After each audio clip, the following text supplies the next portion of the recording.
안녕하세요. 주식 나침반입니다. 푸른뱀의 해 2025년 새해가 힘차게 시작됐습니다.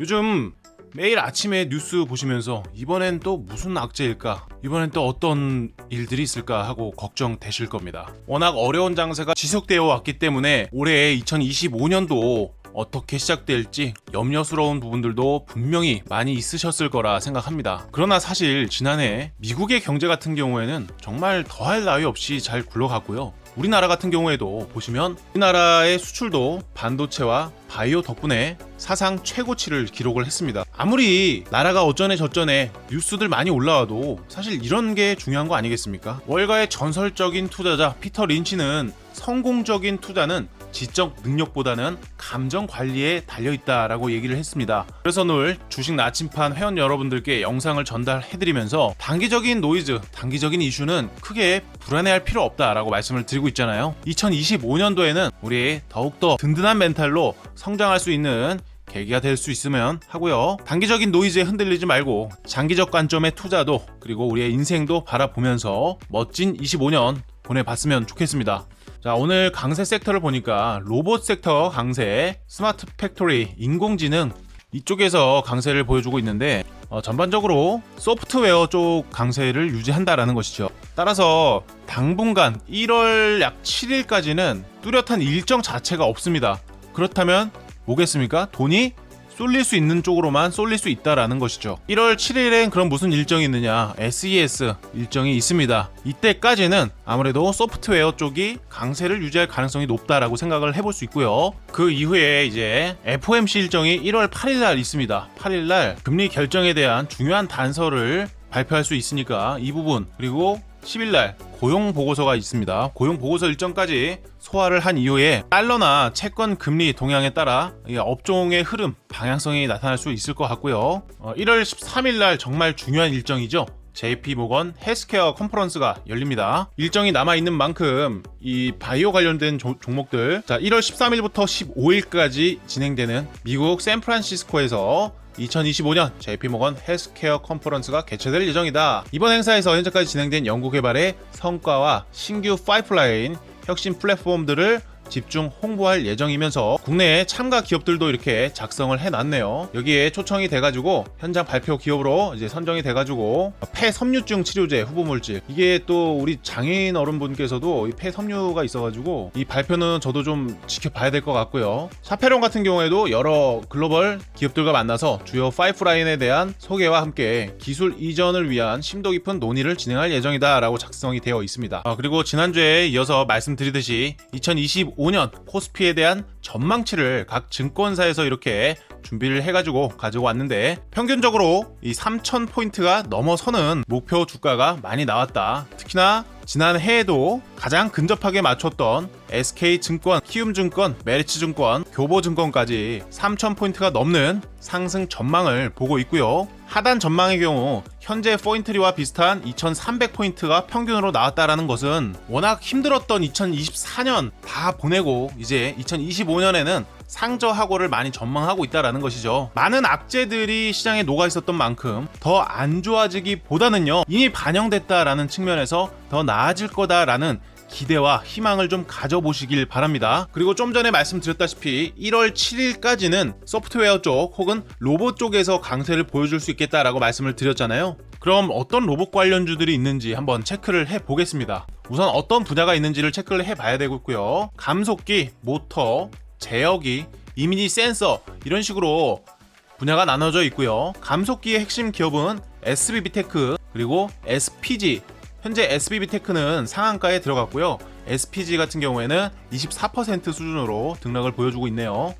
모터 쪽에도 로보티즈가 있고요. KNR 시스템 종목이 있습니다. 로보티즈는 스마트 액추에이터 전문이고요. KNR 시스템은 고효율 모터 솔루션을 제공하고 있죠. 또한 제어기에는 이 아진 엑스텍이라고 있습니다. 두 번째로 RS 오토메이션까지 있고요. 이미지 센서 기술 혁신 같은 경우에는 라운피플에서 AI 비전 검사 솔루션을 제공하고 있고요. 시냅스 이미징에서는 이 고해상도 이미지 센서를 다루고 있기 때문에 이 부분도 체크를 해 놓으시면 되겠습니다. 소프트웨어는 CS 그리고 클로버 정도가 유망주로 부상하고 있고요. 로봇 종목들은 뭐 더 볼 필요 없이 제가 방금 말씀드린 종목들만 체크를 해보셔도 무방하고요. 이 중에서 가장 차트학적으로도 좋은 종목이 뭐가 있었는지 체크를 해보겠습니다.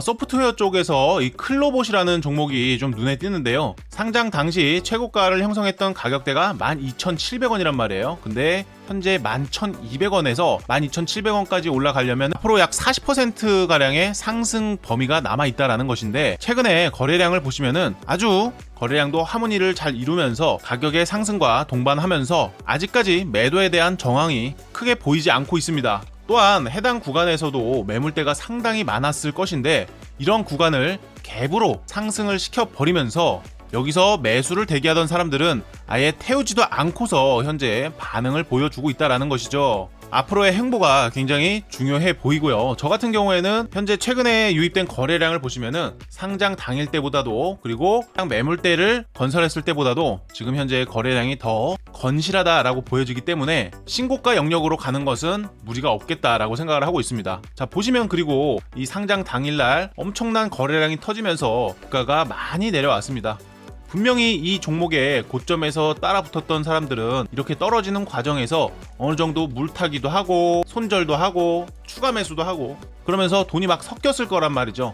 평단이 많이 섞였을 거란 말입니다. 시간이 지나면서 평균값이 내려오는 것처럼요. 그러면 이런 식으로 거래량이 터진다면은 당연히 물타기 했던 사람들, 빠져나간 사람들도 분명히 있을 거고요. 여기서 또 한번 돈이 많이 섞였다라는 것이죠. 그리고 나서 이 성장기가 지나오고 회복기가 지나오고 이 침체기를 겪는 과정에서 개인 투자자들이 얼마나 많이 털렸겠습니까? 해당 구간에 중요한 지지점까지 이탈시켜버리고 골파고서 지금 해당 구간을 뚫어내서 다시 올라가는 거란 말이에요.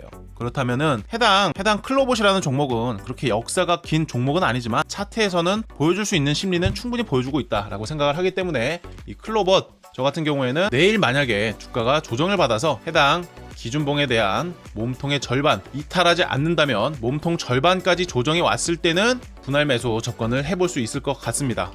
그리고 두 번째 종목으로 KNR 시스템, 이 모터 쪽에 KNR 시스템도 충분히 지켜볼 필요가 있다고 생각하는데요. 해당 종목도 2024년 바로 작년에 3월달, 작년 초에 상장을 했던 기업입니다. 보시면은 주가가 거의 하염없이 계속 빠지기만 했습니다. 그리고 나서 해당 구간에서 투매까지 발생을 했었고요. 해당 투매 구간 이후에 저점을 낮추지 않는 퍼포먼스가 나왔었지만 결국에 상승 추세의 연속성을 보여주지 못하고 다시 한번 고점을 낮추는 추세로 진행이 되었죠. 그런데 더 웃긴 것은 여기서 저점을 또 한번 훼손을 해버렸다라는 것입니다. 이게 시사하는 바가 상당히 크죠. 해당 구간은요, 개인 투자자들은 대부분이 지지를 할 것이다 라고 생각을 했던 가격이기 때문에 해당 구간을 이탈했을 때, 즉 앞저점을 이탈했을 때 많은 개인 투자자들은 손절로 진행을 했다. 그러나 손절 이후에는 거래량이 계속해서 말라갔습니다. 무슨 얘기가 되냐? 더 이상의 매도 세력이 나타나지 않고 있다라는 거예요. 그렇기 때문에 해당 구간의 바닥권은 저 나름대로의 이 찐 바닥이라고 분석을 할 수가 있다고 생각을 합니다. 그래서 하락 추세선을 이렇게 체크를 해봤더니 고점과 고점끼리 이어지는 선을 돌파를 시키면서 갭상승을 시키면서 이렇게 하락 추세선을 돌파를 했다라는 것이죠. 그리고 중요한 거는 해당 구간에서부터 거래량이 발생을 하기 시작했고요. 여기서 이제 물량 테스트까지 진행이 됐고 골파기까지 나왔습니다. 자, 이제는 가장 중요한 거는 어느 구간에서 매수를 하느냐가 됐습니다. 따라서 이런 종목들에 진입할 때는 정확하게 두 가지의 시그널들이 가장 중요한데요. 유튜브 특성상 이거를 매수가를 안내해드리기까지는 좀 한계가 있습니다. 이렇게 전체 공지방, 자유 토론방까지 운영을 하고 있으니까요. 매수 매도 타점 안내 받아보실 분들 무료로 운영하는 거니까요. 화면 상단에 보이는 전화번호를 통해서 숫자 1번 보내주시면 해당 방 입장 링크 보내드리고요. 제가 장담하지만 해당 방에 들어오신 분들은 나가시는 분이 없습니다. 그만큼 매력이 있는 방이라는 것이죠. 누구보다 꼼꼼하게 실시간 시황 그리고 돈이 되는 정보 계속해서 전달 드릴 테니까요. 소통방 입장도 많은 신청 바랍니다. 오늘 영상 끝까지 시청해주셔서 감사드립니다.